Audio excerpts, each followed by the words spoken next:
Olá, tudo bem? O Entrevista Record Atualidade de hoje exibe a segunda parte da entrevista histórica que o ex-presidente, hoje senador Fernando Collor de Mello, concedeu ao programa na semana passada. A primeira parte pode ser vista no portal R7. Collor fala do papel da Veja na quadrilha de Cachoeira. Acusa o procurador Roberto Gurgel de ter prevaricado ao sentar-se em cima do inquérito da Operação Vegas da Polícia Federal. Avalia o governo Lula, o governo Dilma e o governo Fernando Henrique. Ele, Collor, que abriu a economia brasileira, diz que não teria privatizado a Vale. Collor ainda conta como quer entrar para a história. Vamos exibir hoje também uma entrevista com Luiz Otávio Vieira, diretor de projetos da Fundação GeoRio, órgão que coordena um amplo programa de prevenção contra catástrofes naturais na cidade do Rio de Janeiro. Luiz Otávio fala sobre os esforços que a cidade tem feito para evitar uma nova tragédia como aquela das chuvas de 2010. Antes, vamos a essa segunda parte da entrevista com Fernando Collor. O ex-presidente considera que o Procurador-Geral da República, Roberto Gurgel, cometeu um crime. Senador, o senhor acusou o procurador Roberto Gurgel, num pronunciamento no Senado, de uma ação criminosa. E o senhor fez isso depois que o próprio Roberto Gurgel enviou à CPMI, de que o senhor faz parte, um documento por escrito explicando a sua posição diante da Operação Las Vegas.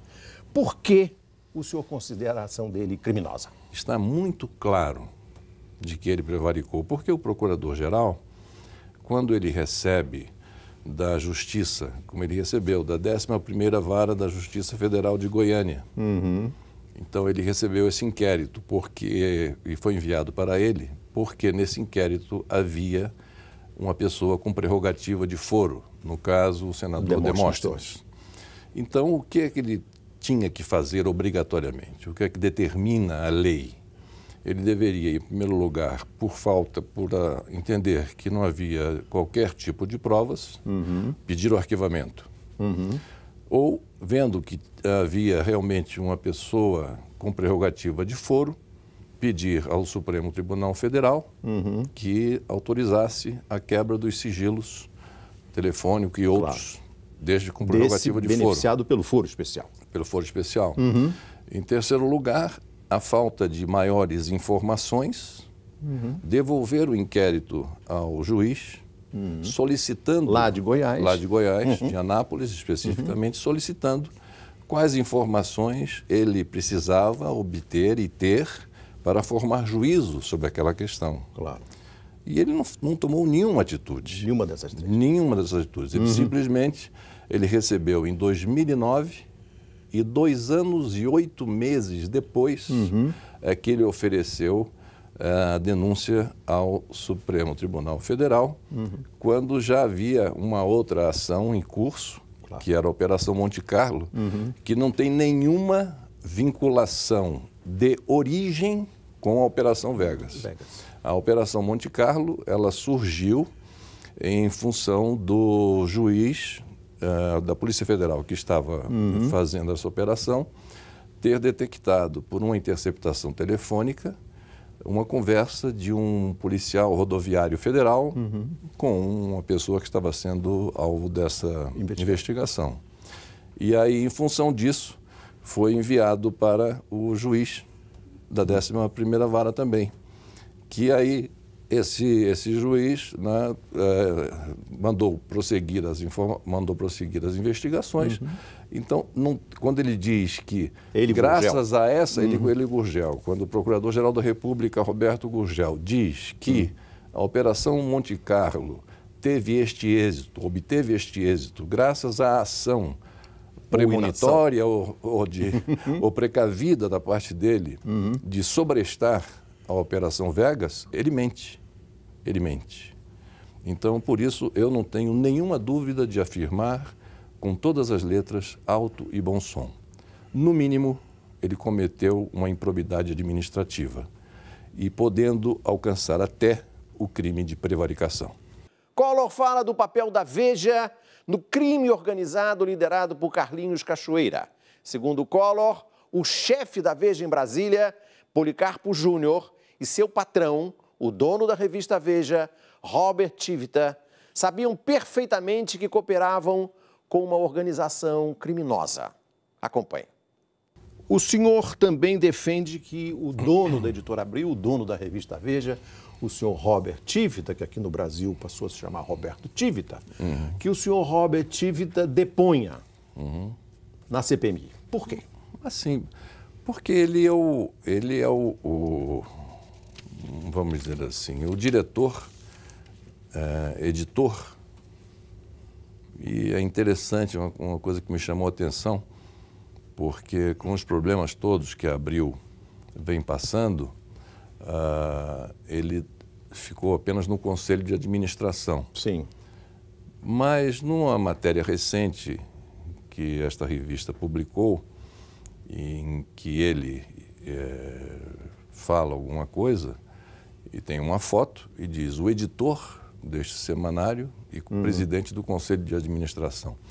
Então, eu fico ainda mais pesaroso pelo fato da revista ter alguém que se deu o codinome de editor, sendo analfabeto, como ele é, o seu Roberto Tivita, né?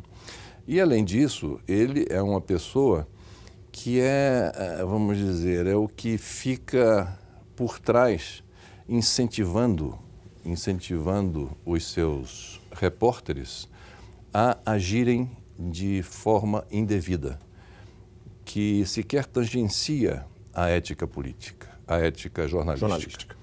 Então, tudo o que os seus repórteres fazem, eles o fazem com o apoio e o incentivo do senhor Roberto Tivita. Porque, na realidade, eu cheguei a essa conclusão de que o verdadeiro editor da revista Veja é o seu departamento comercial. É o departamento comercial da Veja que edita as matérias. E essas matérias são editadas na medida em que elas possam carrear lucros, dividendos, ganhos pecuniários.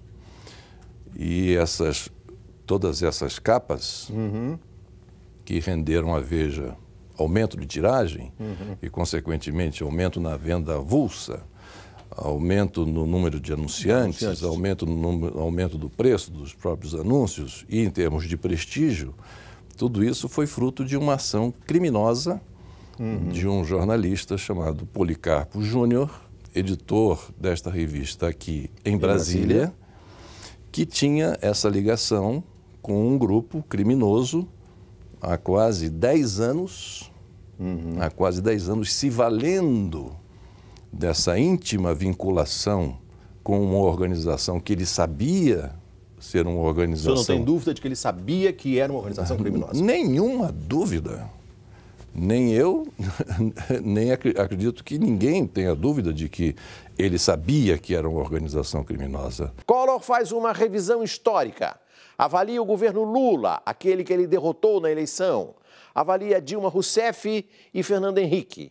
E diz como gostaria de entrar para a história. A questão da base parlamentar. A questão da base parlamentar. Foi aí que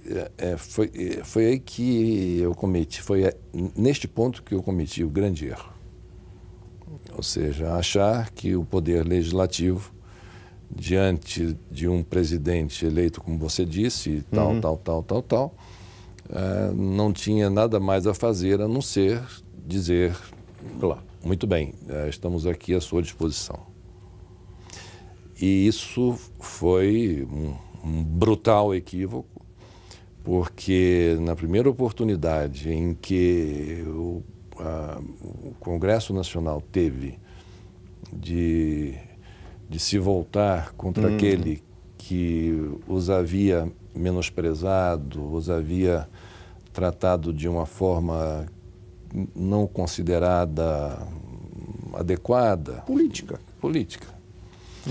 Então, e também impulsionados, né, pela mídia e pelo rumor das ruas, então foi o momento. E antes de uma eleição, claro, que foi no dia 27, 29 de setembro, se não me engano, o meu afastamento pela Câmara, e no dia 3 de outubro havia eleição. Sim. Então, o que foi uma outra violência, porque pelos prazos que me eram dados pela Constituição, pelo regimento interno, enfim, pelas leis em geral, eu teria mais prazo para apresentar a minha defesa, ver o contraditório, enfim, estabelecer o contraditório e gerar a defesa para que houvesse o correto juízo de quem estava certo e de quem não estava certo. Né? Senador, isso tudo foi atropelado e me levou a... O presidente Lula disse e repete que foi bom ele não ter sido eleito em 89. Eu soube disso. Porque em 89 ele não estava preparado para governar o Brasil. Eu pergunto, Fernando Collor de Mello, em 1989, com 40 anos e 7 meses, visto da perspectiva do senador Fernando Collor de Mello hoje, estava preparado para governar o Brasil? Tem duas facetas essa pergunta,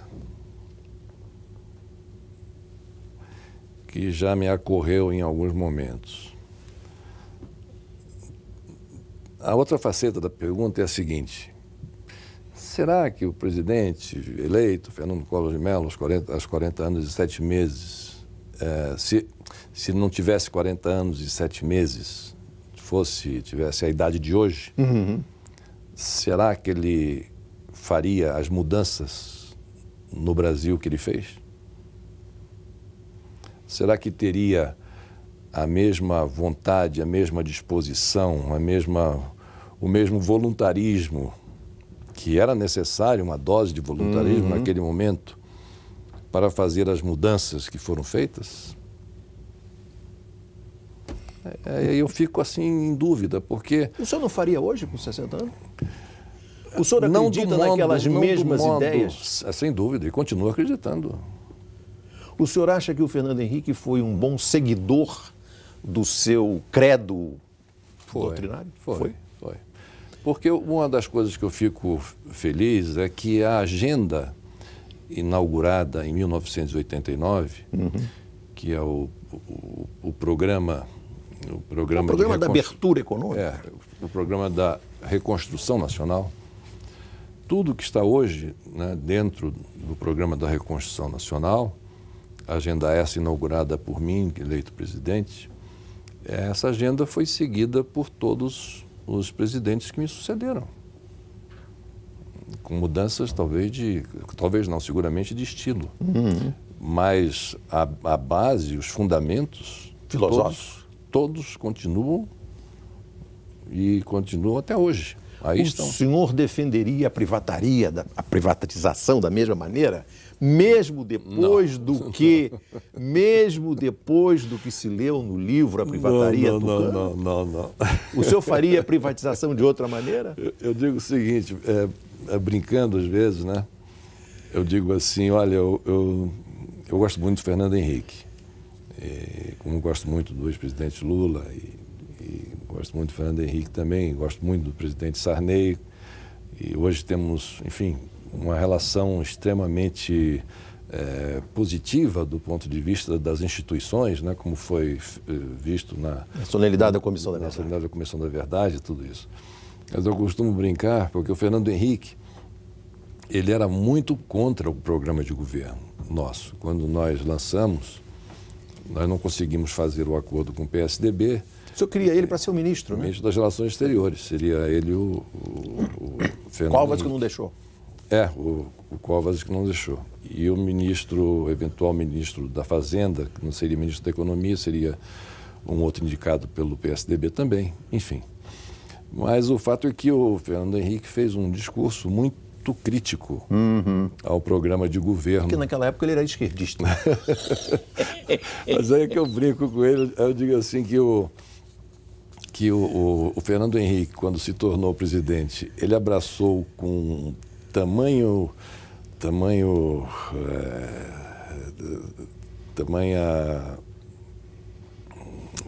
força, entusiasmo, não, mais do que isso mas com tamanha força o projeto liberal, né, que fez o doutor Roberto Campos, de Deus o tenha, ficar ruborizado no túmulo. Né? Mas seguramente isso aí não tem certos setores eu jamais tocaria como. Não estou dizendo e não vai nenhuma, por exemplo, não vai nenhuma crítica. O que o senhor não privatizaria? Ao governo o senhor Fernando privatizaria Henrique. a Vale? Ao contrário, que ele foi um grande presidente, trouxe uma grande contribuição e colaboração para o Brasil. Ele tem méritos excepcionais e não vai, portanto, aqui nenhuma crítica. É uma conversa que nós estamos tendo aqui agora e podendo fazer algumas reflexões. Não, a Vale do Rio Doce eu jamais privatizaria. Jamais. Jamais. E em consonância com aquilo que pensava o seu vice-presidente Itamar Franco. Jamais. Jamais. É um dos pontos em que coincidíamos, né, era em relação à questão da Vale. A Vale eu não privatizaria. Senador, o senhor sabia que a presidenta Dilma ia prestar uma homenagem ao senhor no dia do lançamento da Comissão da Verdade? Ou foi surpreendido? Na homenagem que eu me senti... Quando ela disse, quero saudar o presidente Fernando Collor de Mello, que abriu os arquivos do DOPS. Porque, na realidade, com todo esse processo de redemocratização, o primeiro passo, quem deu isso, eu fiquei muito sensibilizado com a lembrança da presidenta Dilma Rousseff, fui eu, quando determinei a abertura dos chamados porões do DOPS, do Rio, de São Paulo, né, que foram aqueles de tudo, que fosse aberto imediatamente. Né? E essa era uma medida difícil de tomar naquela época. Sim. Muito difícil.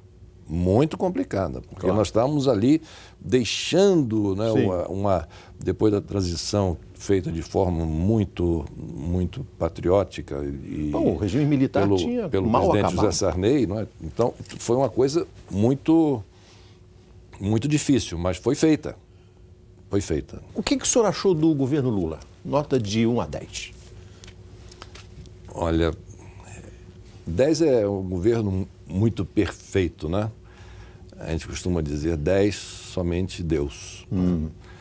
Mas o Lula fez um grande governo. Mas ele não reza pela sua cartilha. Não, mas o que houve foi o seguinte, é que o presidente Lula, voltando àquilo que você disse, e que realmente eu ouvi de um amigo comum, que ele teria dito que, olha, ainda bem que em 89 não foi eleito, porque e que Deus sabe fazer a coisa a seu tempo e tal.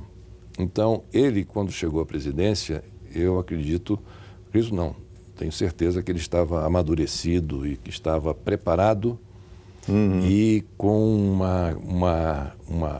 um foco muito bem determinado no que deveria fazer. Não é? Ele tomou medidas que, no primeiro momento, quando ela era anunciada, eu dizia assim, meu Deus do céu, será que isso vai dar certo? Espera aí, deixa eu ver, tal. Pensava e dizia, não, acho que a chance disso dar certo é muito pouca, é muito pequena. E a coisa dava certo. Porque o presidente Lula, ele tem algo fortíssimo, que é uma intuição poderosa. Política. Muito, muito forte. Ele capta as coisas no ar com uma precisão e com uma rapidez enorme. E foi um grande presidente. Então eu daria a ele, enfim... Não precisa dar nota, eu sei que é complicado. Tá bom. Tá muito bem, obrigado. Senhor é da base da presidenta Dilma. PTB. Sim. O senhor votará nela? Sim. Sim, embora esteja muito cedo. Última pergunta ao presidente Fernando Collor de Mello.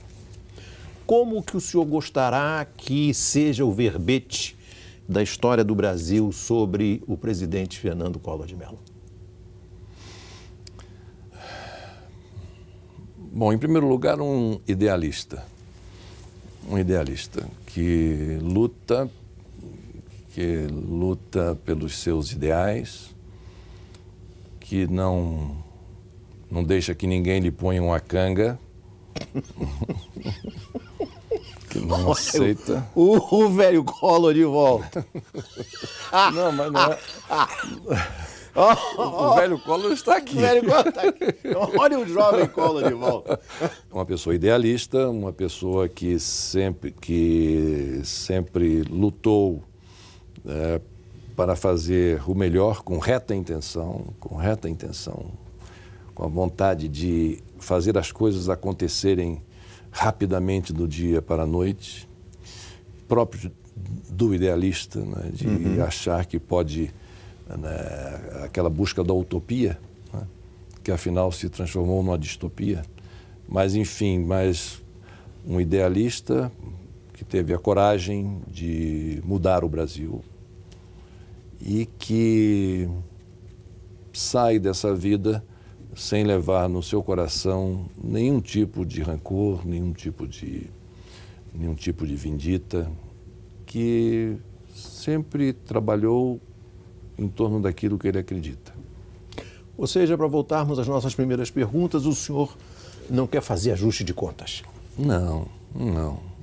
O ajuste de contas, usando um outro termo que poderia ter esse mesmo significado, a resposta que eu poderia dar me foi dada pela decisão do Supremo Tribunal Federal. Quer dizer, aquilo que nós falamos. Espera aí, eu fui eleito para um mandato de 4 anos. 4 anos. No meio desse mandato, depois de 2 anos e meio de eleito presidente da República, no exercício do seu mandato, vêm as acusações me acusando de tudo. Em função dessas acusações, olha, você está sendo acusado disso, então você vai sair da presidência. Me retiraram da presidência da República. Aí me investigaram durante 2 anos e ao final desses 2 anos a mais alta Corte de Justiça disse: este homem é inocente das acusações que fizeram contra ele. E aí eu pergunto novamente, e o resto do meu mandato? Como é que fica? Quem que vai me devolver? Então, isso para mim já está resolvido pela resposta que foi dada pelo Supremo Tribunal Federal. Pela resposta que me foi dada pelo eleitorado alagoano, me elegendo senador da República, que foi uma honra que Alagoas me concedeu, e eu agradeço muito mais uma vez a cada um dos alagoanos que depositaram e depositam esta confiança no meu nome.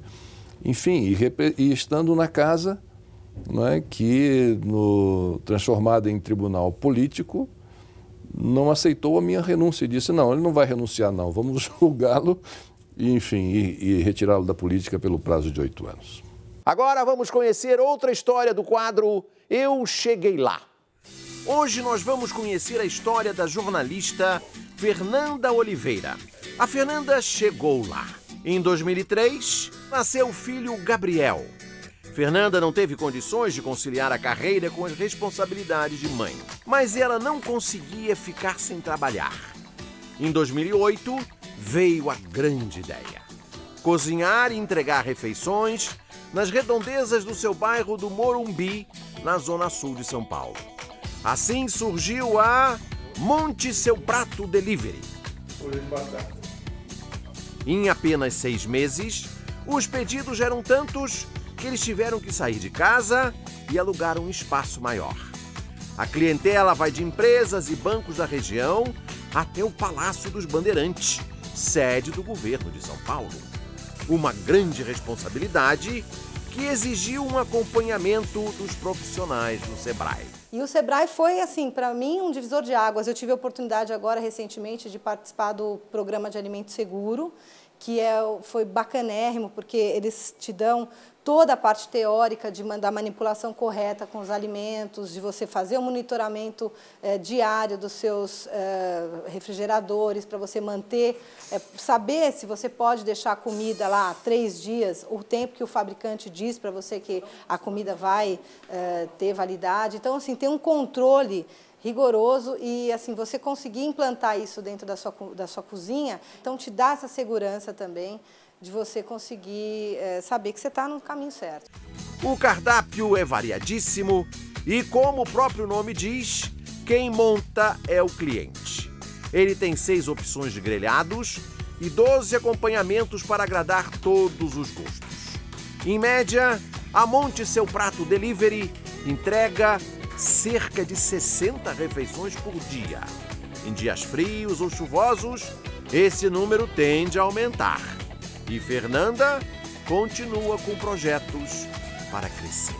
A intenção da gente é ampliar o atendimento para empresas, então são pratos fechados para várias empresas. Isso é uma ideia, né, de ampliar. A gente já faz isso, a gente atende empresas, mas ter mais empresas consumindo o nosso produto de forma fixa e diária. Isso é um passo que a gente quer dar para o nosso crescimento. No segundo bloco, eu converso com Luiz Otávio Vieira, engenheiro da GeoRio, sobre o trabalho de evitar tragédias como as da chuva de 2010 nas encostas dos morros do Rio. É daqui a pouco. O Entrevista Record Atualidade volta já, já.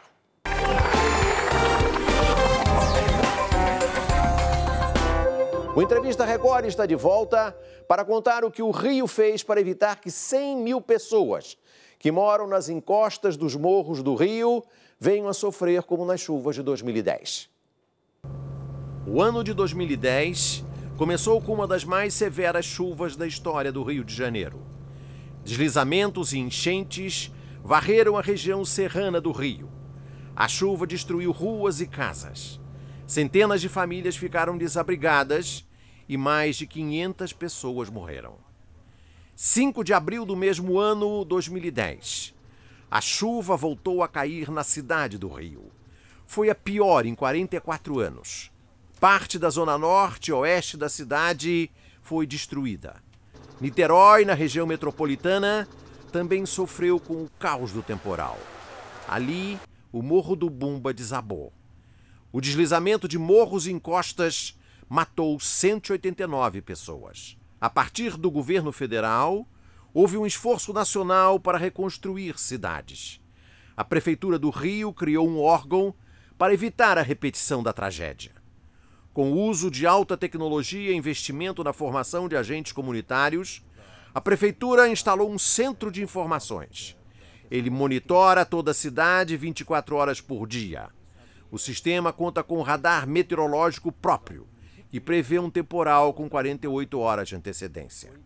Esse centro de inteligência possui um gabinete de decisões de emergência, interligado ao prefeito e ao governador do estado.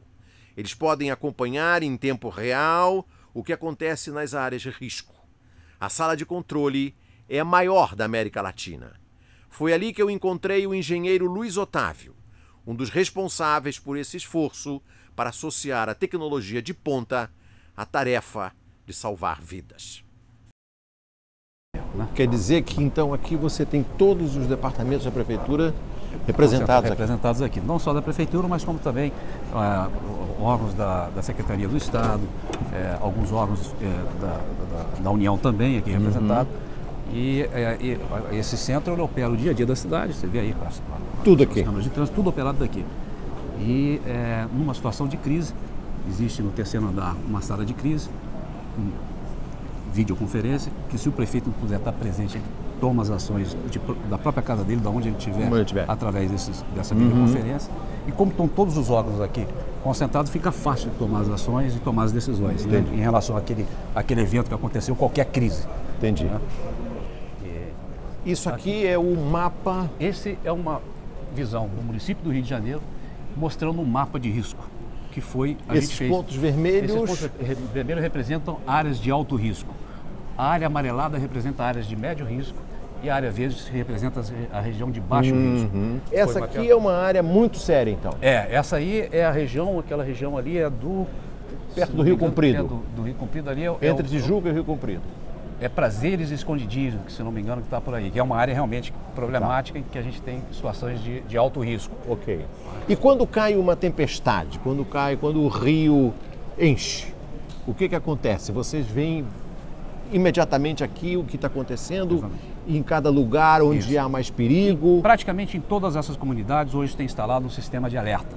Esse sistema de alerta sonoro é quando a chuva atinge um determinado índice em que há possibilidade de acontecer algum deslizamento, a gente aqui do Centro de Operações da Defesa Civil acessa a esse sistema de alerta e dá então as sirenes começam a tocar. E essa população já está treinada e ensaiada para poder sair das suas moradias, para que preserve a sua vida. Tá. Nós temos problemas de risco em várias regiões da cidade do Rio de Janeiro e estamos começando a fazer as obras. Entendi. Enquanto essas obras não ficam prontas, a gente tem que tentar salvar a vida das pessoas. Agora, Luiz Otávio, me explica uma coisa. O que acontece quando começa a chover e um morador aqui dessa região do Rio Comprido, numa área de risco, como é que ele é avisado? Como é que ele é alertado? Ele é alertado de várias formas. A primeira forma, ele é alertado quando existe a possibilidade de acontecer uma chuva severa. É o primeiro alerta que a gente dá. A gente dá 2 tipos de alerta. Alerta de chegada de chuva severa e alerta de deslizamento, quando essa chuva efetivamente entra na cidade e ela começa a acontecer. Então, antes que a chuva aconteça, o presidente da Associação de Moradores e algumas pessoas chaves dentro da comunidade são avisadas através de celular. Eles recebem um SMS dizendo, existe a possibilidade de uma chuva forte, ou existe um risco alto de que essa chuva vai acontecer. Eles já ficam preparados, já avisam a comunidade. E à medida que essa chuva vai chegando, a gente vai monitorando através de uma rede de pluviômetros que a gente tem espalhado pela cidade. E quando esses índices vão sendo atingidos e que efetivamente aquele deslizamento pode acontecer, essas pessoas, o sistema de alerta é acionado. Essas pessoas, então, já foram treinadas para sair, abandonar. Já houve um treinamento prévio? Já houve vários treinamentos. Todas as comunidades que têm sirene foram exaustivamente treinadas. Todos eles estão cientes. Todos os moradores que moram em área de risco sabem que estão em área de risco e o que tem que fazer e para onde se dirigir caso isso aconteça. Isso aí existia em 2010? Não. Isso foi toda uma ação que o prefeito tomou logo após aquela chuva catastrófica que aconteceu na cidade em 2010, em abril de 2010, e ele, então, não queria mais conviver com esse problema.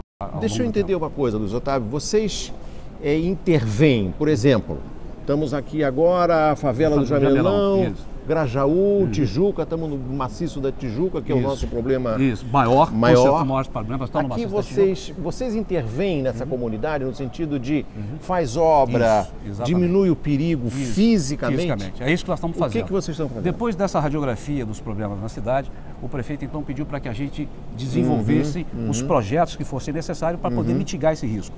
Ou através de obra de contenção ou através do reassentamento de moradias que estão em áreas de alto risco e onde a obra de contenção fica extremamente cara e que não se justifica manter a população desse local. Então essas obras estão sendo paulativamente implantadas.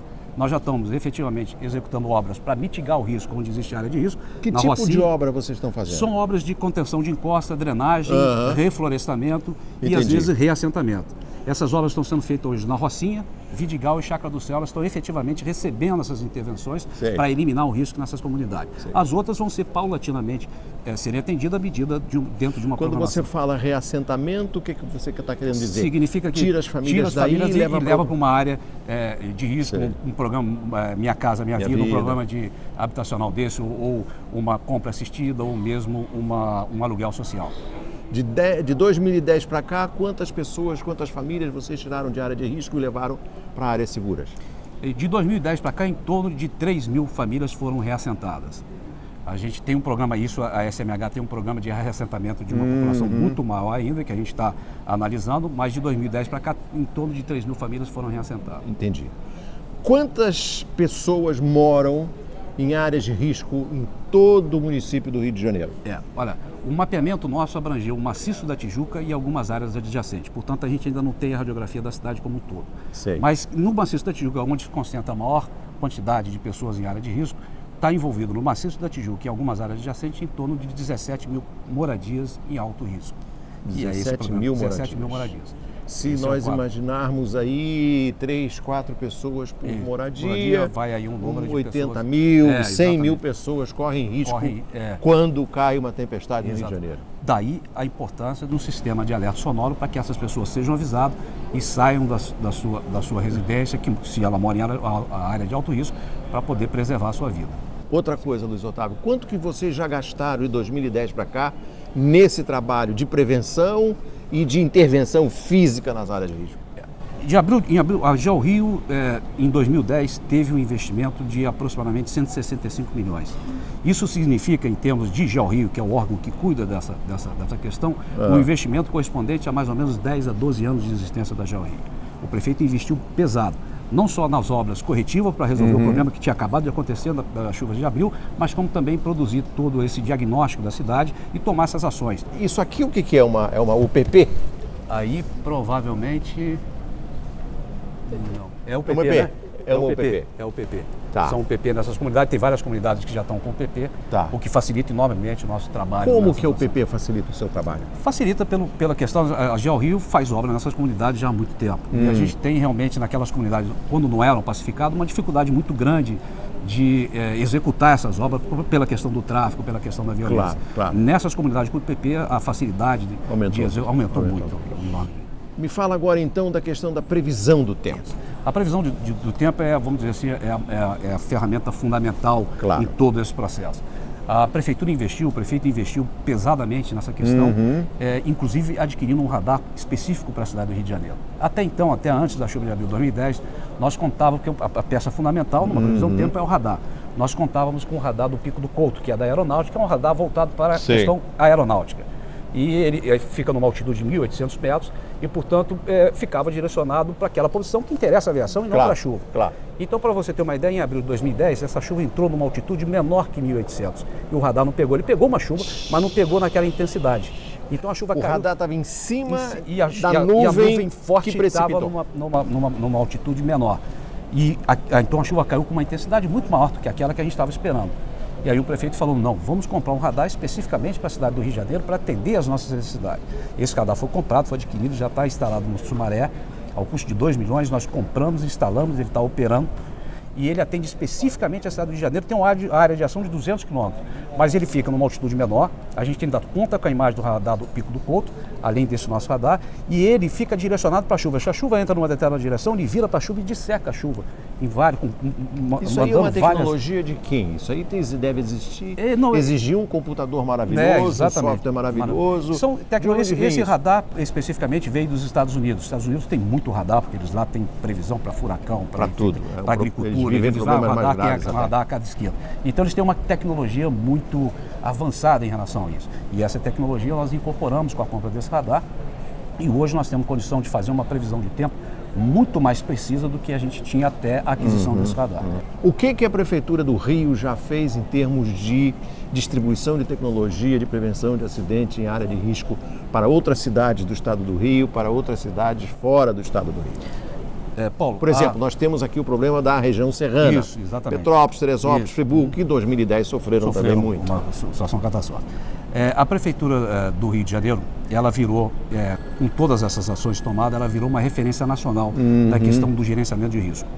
Nós fizemos essa apresentação que eu estou fazendo a vocês aqui agora para várias entidades, inclusive deputados, senadores, a própria presidenta da República esteve aqui para conhecer o nosso processo, porque ela sim, esteve aqui logo consternada depois da com aquela tragédia, situação da região serrana. Foi. E a GeoRio tem convênios com prefeituras de outros estados e do estado do Rio de Janeiro também. Por exemplo, naquela situação de Friburgo, nós fomos imediatamente chamados pelo governador, o governador pediu um socorro ao prefeito, o prefeito pediu para que a gente fosse à região serrana para dar aquele apoio emergencial, porque a nossa equipe também é pequena, nós temos completamente absorvida pelo Rio. Mas fomos lá e orientamos a eles o que fazer naquela situação catastrófica que eles estavam vivendo, inclusive situações de risco que ainda persistiam, que podiam morrer pessoas, a gente orientou o que fazer, como remover essas pessoas, como remover o material e depois então eles começaram a desenvolver o trabalho, vamos dizer, de uma forma mais orientada por nós e de uma forma por eles mesmos. Então a gente dá as imagens do radar, a gente, como ele tem uma área de emergência de 200 quilômetros, Friburgo, Petrópolis ou Teresópolis podem ter essa informação.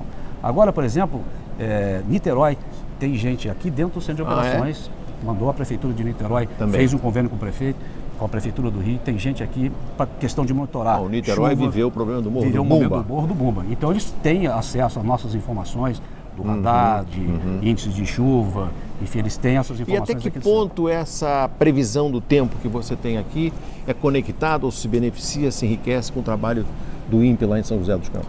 O INPE dá um grande apoio para a gente aqui na questão do sistema Data Rio. A gente tem um convênio com o INPE. Então a parte de tecnologia, a parte de desenvolvimento de software e essa parte mais específica do programa, a gente tem um apoio do INPE e eles estão efetivamente sempre em contato com a gente. O Entrevista Record fica por aqui. Você pode rever esse programa no site da Record News, no portal R7. Boa sorte! Record News, jornalismo 24 horas de plantão.